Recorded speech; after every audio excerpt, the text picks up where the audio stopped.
क्या नीतीश कुमार के एनडीए में आने से पहले ही एनडीए में फूट पड़ गई है?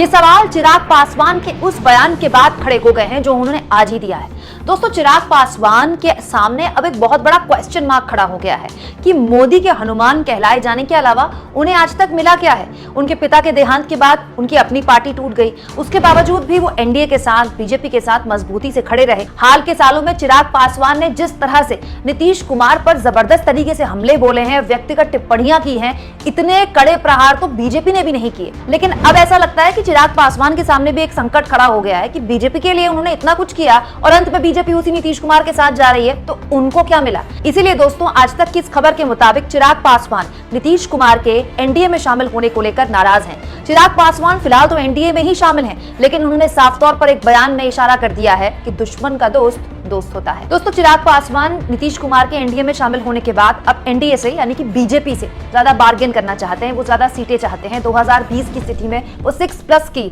हालात में ही आना चाहते हैं और चाहते हैं कि उन्हें ज्यादा सीटें मिलें, लेकिन बीजेपी उन्हें ज्यादा सीटें देना नहीं चाहती। इस हालत में चिराग पासवान ने कहा, बात नहीं बनी तो बिहार में 23 सीटों पर चुनाव लड़ेंगे।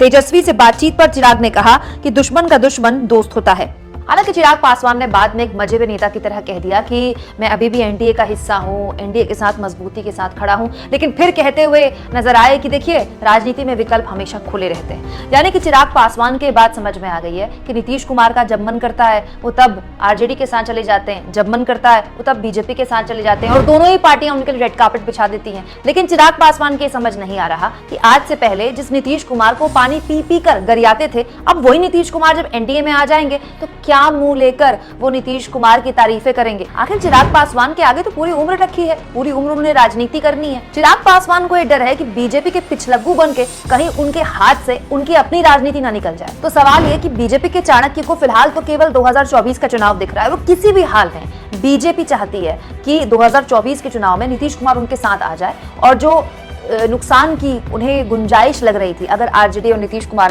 साथ में चुनाव लड़ते हैं, उस नुकसान की भरपाई हो जाए। लेकिन कहीं ऐसा तो नहीं कि नीतीश कुमार को अपने पाले में लाते लाते वो कुछ अपने दूसरे सहयोगियों को खो दे, क्योंकि अगर चिराग पासवान 23 सीटों पर चुनाव लड़ते हैं तो वो नुकसान किसको पहुंचाएंगे। आप इस मुद्दे पर क्या सोचते हैं दोस्तों, कमेंट बॉक्स में जरूर लिखें और जितना हो सके चैनल को शेयर करें, सब्सक्राइब करें और थैंक्स और ज्वाइन, ये 2 ऑप्शन हैं जिसके जरिए आर्थिक तौर पर आप चैनल के हाथ मजबूत कर सकते हैं।